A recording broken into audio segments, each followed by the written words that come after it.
देख रहे हैं अपना बिहार। मैं हूं आपके साथ विभा उपाध्याय और बुलेटिन की शुरुआत सबसे पहले उस बड़ी खबर के साथ जिसने आम जनता को महंगाई से एक बड़ी राहत दी है। पेट्रोल और डीजल पर एक बड़ी राहत की घोषणा केंद्र सरकार की तरफ से की गई। केंद्र ने इसमें एक्साइज ड्यूटी को घटा दिया है। 9 रुपए 50 पैसे सस्ता हो चुका है अब पेट्रोल, और जिसके साथ डीजल की कीमतों में भी 7 रुपए की कमी की गई है, यानी 7 रुपए सस्ता हो गया है डीजल भी। बिहार के लोगों को भी ये बड़ी राहत इस वक्त हासिल हुई है, जिसमें 116 रुपए 21 पैसे से घटकर अब ये कीमत पेट्रोल की 107 रुपए 22 पैसे तक जा पहुंची है। वहीं अगर डीजल की बात करें तो डीजल की कीमतों में भी कमी आई है। 101 रुपए 4 पैसे इससे पहले लोगों को चुकाने पड़ रहे थे, जबकि अब इस राहत के साथ ही इसकी कीमत 94 रुपए 2 पैसे तक जा पहुंची है। केंद्र सरकार ने पेट्रोल और डीजल पर लगने वाली एक्साइज ड्यूटी को कम कर दिया है, घटा दिया है, और इसी वजह से एक बड़ी राहत इस वक्त महंगाई की मार झेल रही आम जनता को हासिल हुई है। पेट्रोल 9 रुपए 50 पैसे सस्ता हो चुका है, जबकि डीजल में ये 7 रुपए की कटौती। इस तरीके से आम जनता को एक बड़ी राहत। सरकार के इस फैसले से सरकारी खजाने पर हालांकि जरूर बोझ जो है वो सालाना बढ़ चुका है। 1 लाख करोड़ रुपए का ये बोझ सालाना सरकार के खजाने पर पड़ने वाला है। पेट्रोल और डीजल पर एक्साइज ड्यूटी में कमी का ऐलान करते हुए वित्त मंत्री निर्मला सीतारमण ने सभी राज्य सरकारों से वैट में कमी करने और लोगों को राहत देने की अपील की है। वित्त मंत्री ने खास तौर पर उन राज्यों को टैक्स में राहत देने के लिए कहा है जिन्होंने नवंबर 2021 में वैट में कटौती नहीं की थी। उधर केंद्र सरकार के ऐलान के बाद केरल सरकार ने अपने राज्य में टैक्स में कटौती कर दी है, यानी कि केरल के लोगों को अब ये राहत जरूर मिल रही होगी। लेकिन कई ऐसे राज्य हैं जिन्होंने ये कटौती अब तक नहीं की है। आम जनता उन राज्यों में भी राज्य सरकारों पर उम्मीद जरूर लगाकर रख रही है। वहां पर पेट्रोल और डीजल की कीमत की अगर बात करें तो दूसरे राज्यों की तुलना में अब केरल के लोगों को राहत तो जरूर मिली है। दूसरे राज्य भी ऐसा करते हैं या नहीं करते हैं, इस पर सबकी निगाहें जरूर टिक गई हैं। पेट्रोल और डीजल की कीमतों की बात करें तो अगर राज्य सरकारें इसमें कटौती अपने असर से करती हैं तो ये राहत और ज्यादा आम लोगों को हासिल होंगी। पिछली बार नवंबर में केंद्र ने टैक्स घटाया था, तब कई राज्यों ने अपनी तरफ से राहत दी थी। इस समय बिहार में अगर पेट्रोल की कीमतों की बात की जाए तो उसमें वैट की दर जो है वो राज्य सरकार की तरफ से 23.58% का है, जबकि डीजल पर यह वैट बिहार सरकार अपनी तरफ से 16.37% लगाती है।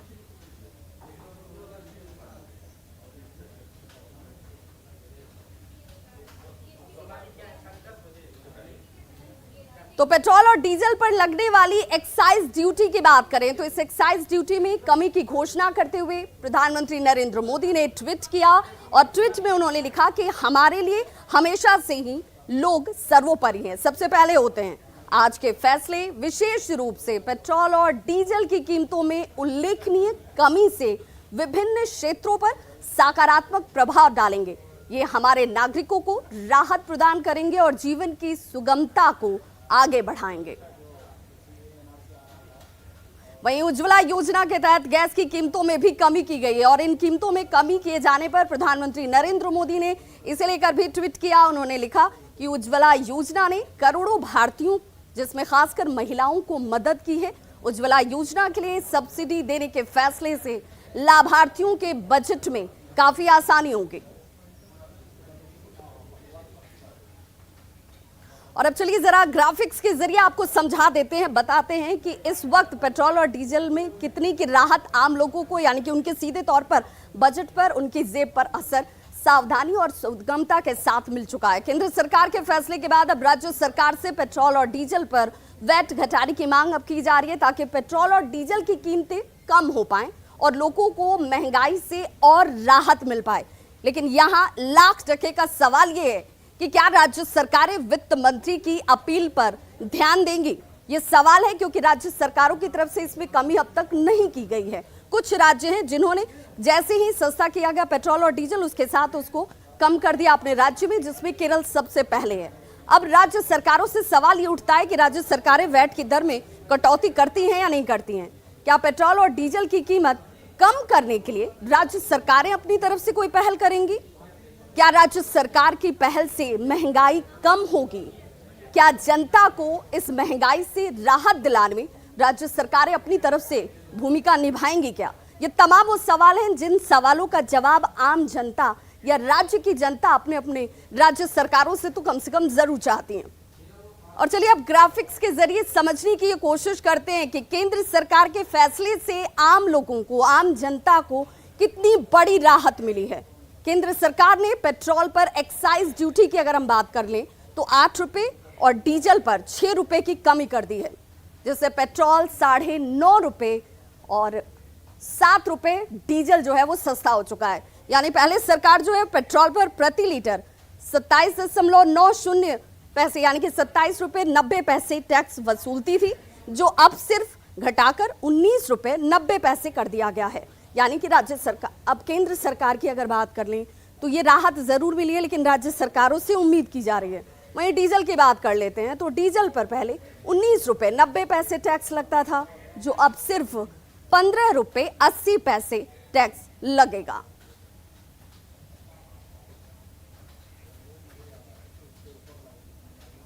तो जैसे ही पेट्रोल और डीजल की कीमतों में कमी की गई है, महंगाई से आम जनता को राहत दी गई, उसके बाद प्रतिक्रियाओं का दौर भी शुरू हो गया। बीजेपी प्रवक्ता अरविंद सिंह ने राज्य सरकार से वैट में कटौती करने की मांग कर दी। वहीं जेडीयू प्रवक्ता निखिल मंडल ने भी कहा कि पेट्रोल और डीजल की बढ़ी कीमत को आगे भी कम करने की पूरी कोशिश की जाएगी। केंद्र के सरकार ने पेट्रोल डीजल के दाम में भारी कटौती करके महंगाई से देश के जनता को भारी राहत दी है। इसके लिए माननीय प्रधानमंत्री जी को देश की जनता आज आभार व्यक्त कर रहा है। अब राज्य सरकार को चाहिए कि वैट में कटौती करके थोड़ा महंगाई में और निजात दिलाए और थोड़ा और कटौती करके देश के जनता को महंगाई से राहत दे। एनडीए सरकार ने जिस प्रकार से पेट्रोल डीजल की कीमत को घटाया है वो निश्चित रूप से सराहनीय पहल है और इससे एक दूरगामी प्रभाव पड़ेगा। पेट्रोल डीजल, खासकर डीजल का दाम अगर बढ़ा होता है तो उससे कई चीजों पे इफेक्ट होता है। निश्चित रूप से आगे भी इसे कंट्रोल करने की पूर्ण कोशिश की जाएगी। तो जेडीयू और बीजेपी ने इस फैसले को लेकर के जहां स्वागत भी किया और ये उम्मीद जाहिर की कि इसमें और ज्यादा कमी की जा रही के स्तर पर तमाम स्तरों पर कार्य किए जाएंगे। वहीं आरजेडी क्या कहती है, जरा वो भी जान लेते हैं। आरजेडी का कहना है कि राज्य सरकार को वैट में कमी करनी चाहिए। जिस तरह से पेट्रोल और डीजल के दामों में लगातार वृद्धि देखने को मिल रही है, उसका सीधे तौर पर असर आम जनता की जेब पर पड़ता है, उसे इसका बोझ उठाना पड़ता है और इसीलिए बिहार सरकार को भी वैट में कमी करनी चाहिए। देखिए, पहले के सरकार में जब तेल 57 रुपये था डीजल, तो लोग कहते थे कि महंगाई बहुत है और उस समय महंगाई डायन थी। अब जब 100 रुपये से ऊपर हो गया डीजल का दाम, पेट्रोल का दाम, तो अभी लोग कहते हैं बीजेपी वाले कि महंगाई जो है वो भौजाई हो गई है। अब बताइए कि सरकार को टैक्स इतना लगा रहा है तेल में, वो तेल पर सबसे पहले तो टैक्स कम करना चाहिए। टैक्स जब तक कम नहीं करेगा तब तक आम लोगों को राहत नहीं होगा। हम सरकार से मांग करते हैं कि कम से कम 25 रुपये टैक्स कम करें। तो वहीं राज्य सरकार से वैट कम करने की मांग पर कांग्रेस प्रवक्ता असित नाथ तिवारी का कहना है कि राज्यों से ज्यादा उम्मीद नहीं की जा सकती है। जीएसटी का पैसा राज्यों को मिल नहीं रहा है। देखिए, राज्य अगर अपनी तरफ से वैट में थोड़ी कटौती कर दे तो पेट्रोल और डीजल की कीमतें थोड़ी और कम हो जाएंगी और आम आदमी को थोड़ी और राहत मिलेगी। लेकिन राज्यों से बहुत उम्मीद अभी की नहीं जा सकती है। वजह बहुत साफ है कि राज्यों के पास अब इनकम का जरिया सिर्फ और सिर्फ वैट बचा है। जीएसटी का सारा पैसा केंद्र सरकार के पास जाता है और जहां भाजपा की सरकारें नहीं है उनमें राज्यों का जो हिस्सा होता है जीएसटी का, वो 3-4 वर्षों से नहीं मिला है, 2.5 वर्षों से नहीं मिला है। तो अगर वैट में बड़ी कटौती राज्य कर दें तो अपना खर्च नहीं निकाल पाएंगे, अपने कर्मचारियों का वेतन राज्य सरकारें नहीं दे पाएंगी। इसलिए हम राज्यों से ज्यादा उम्मीद नहीं कर सकते। तो देखिए, आरजेडी ये कह रही है कि राज्य सरकार से बहुत ज्यादा उम्मीद नहीं की जा सकती है, क्योंकि वैट जो है उसी से कमाई का जरिया राज्य सरकारों के पास इस वक्त बचा हुआ है। हालांकि आम जनता ये उम्मीद जरूर करती है राज्य सरकार से कि उसे वैट के कीमतों में कटौती करके और ज्यादा महंगाई से राहत हासिल हो सके। ज्यादा जानकारी के लिए हमारे साथ हमारे सहयोगी अमित इस वक्त सीधे लाइव जुड़ गए हैं। अमित, आपसे ही जानना चाहूंगी, राजनीतिक प्रतिक्रियाओं की बात नहीं होगी क्योंकि आम जनता से जुड़ा हुआ ये सीधा विषय। आम जनता महंगाई की मार झेल रही थी। आम जनता का ये सवाल था कि आखिर राहत उन्हें कब और कैसे मिलेगी। पेट्रोल और डीजल एक बहुत गंभीर विषय जिस पर लगातार महंगाई की वजह से लोगों के बजट पर इसका असर पड़ रहा था। अब इस राहत के साथ कितनी उम्मीद लोगों को दिख रही है, कितना असर उनके जीवन शैली पर इसका दिखने वाला है? देखिए विवाद, सबसे बड़ी बात है कि पेट्रोल और डीजल के बढ़े कीमत का अगर कह सकते हैं तो खामियाजा आम जनता को ही भुगतना पड़ रहा है। जिस तरह से केंद्र सरकार ने कल पेट्रोल और डीजल के दाम में कमी की है, आंशिक राहत जरूर जो है आम लोगों को मिला है। क्योंकि मैं मौजूद हूँ पेट्रोल पंप पे ही, तो अभी यहाँ पे कस्टमर्स नहीं है, लेकिन सुबह से जब कस्टमर थे तो कई कस्टमर से हमने उनका ओपिनियन लिया, बातचीत हुई। बातचीत के दौरान जो है कस्टमर्स का कहना था कि केंद्र सरकार ने थोड़ी राहत दी है, थोड़ी राहत की सांस हम लोग ले रहे हैं। राज्य सरकार को भी चाहिए कि वैट में कमी करनी चाहिए, और इसी मांग के साथ लोग ये चाहते हैं कि जो वैट राज्य सरकार ले रही है उसमें कटौती करे ताकि थोड़ी राहत और मिले। बताते चले विवाह कि अभी बिहार सरकार जो है वो 23.58% वैट जो है वो पेट्रोल पे ले रही है। तो जाहिर सी बात है कि अगर इसमें कमी होती है तो थोड़ी राहत और लोगों को मिलेगी। पेट्रोल की बात करें 16.37%। अमित बिल्कुल ऐसे में ये मैं जानना चाहूंगी कि एक बार हमारे दर्शकों को ये जरूर बताइए कि इस वक्त बिहार में जो कीमत है पेट्रोल की, अब जब रात के 12 बजे के बाद से ये इफेक्टिव हुआ है तो उससे पहले क्या कीमत वसूली जा रही थी और अब कितनी राहत लोगों को हासिल हुई है?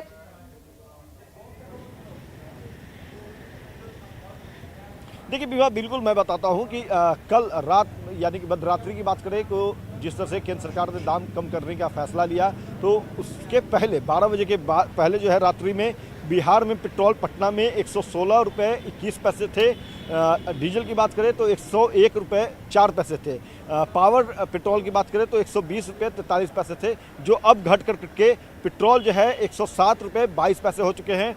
डीजल 94 रुपये 62 पैसे, पावर पेट्रोल 111 रुपये 69 पैसे हो चुके हैं। तो जाहिर सी बात है कि थोड़ी राहत जो है वो बिहार के जो लोग हैं और देश के जो आवाम हैं उन्हें मिली है। अगर राज्य सरकार जो है जो वैट ले रही है तकरीबन 23.5% कह सकते हैं, 23.58% जो है वो पेट्रोल पे वैट ले रही है। इसमें अगर आधी भी कटौती कर लेती है राज्य सरकार, 12% भी कमी करती है, तो कहीं ना कहीं 10 रुपये के आसपास जो है पेट्रोल के दाम नीचे आ जाएंगे बिहार में, जो बिहार के लोगों के लिए बड़ी ही राहत की बात होगी। अगर डीजल की बात करें तो 16.37% जो है वैट बिहार सरकार वसूल रही है। अगर इसको भी हम देख ले तो अगर इसे 8% के आसपास में कम कर देती है तो जाहिर सी बात है कि 4.5-5 रुपये और कम हो जाएंगे। तो इससे समझ सकती हैं कि जो महंगाई है, जिस तरह से पेट्रोल और डीजल के दाम आसमान छू रहे थे, केंद्र सरकार ने अपनी तरफ से एक कदम बढ़ाया, एक कदम राज्य सरकार को भी बढ़ानी चाहिए। बिल्कुल, केंद्रीय वित्त मंत्री निर्मला सीतारमण ने इसीलिए ये कोट करते हुए कहा कि अब राज्य सरकारों को भी अपनी भूमिका, अपनी जिम्मेदारियों को बड़ी गंभीरता से निभाने की जरूरत है। वैट की दरों में अगर राज्य सरकारें अपने अंश को कम करती हैं तो ये राहत सीधे तौर पर जनता को मिलेगी, वहां स्टेट लेवल पर आम लोगों को ये राहत हासिल हो जाएगी।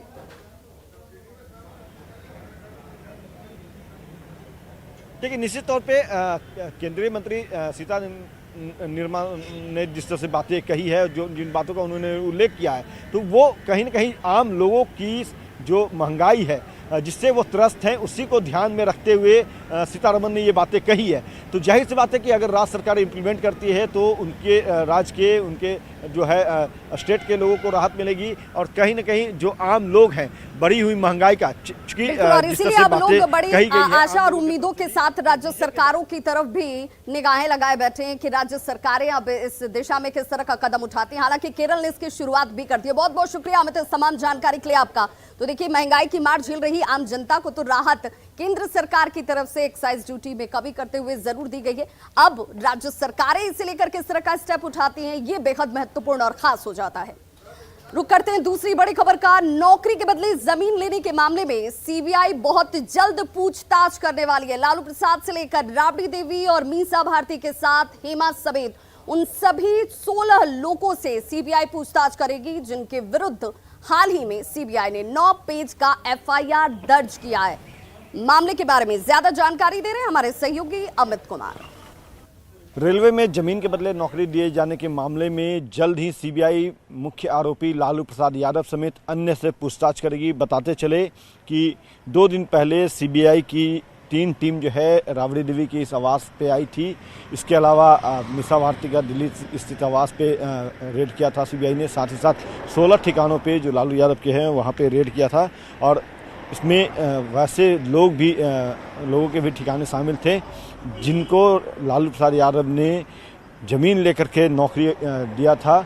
और अब इस पूरे मामले में सीबीआई जो है वो जल्द ही इन सभी लोगों से पूछताछ कर सकती है। जैसे कि जानकारी मिली है कि लालू प्रसाद के अलावा पूर्व सीएम राबड़ी देवी, मीसा भारती, हेमा यादव से पूछताछ की तैयारी चल रही है और इसके साथ ही साथ जो अन्य लोग हैं उन सभी से पूछताछ किया जाएगा। चूँकि 16 लोगों के खिलाफ सीबीआई ने एफआईआर लॉन्च किया है और उसी एफआईआर को इम्प्लीमेंट करते हुए यहाँ पे जो है शुक्रवार को सीबीआई ने पूरे देश में कह सकते हैं कि लालू प्रसाद यादव के जितने भी ठिकाने थे सभी ठिकानों पर छापेमारी किया था। बताते चले कि लालू प्रसाद यादव अपने रेल मंत्री के कार्यकाल में 2004 से 2009 के दौरान ज़मीन लेकर के रेलवे में ग्रुप डी की नौकरी उनके द्वारा दिया गया था। ऐसी जो है एफआईआर में इन बातों का उल्लेख किया गया है और अब उसी मामले की जो तहकीकात है, अनुसंधान जो है वो सीबीआई कर रही है।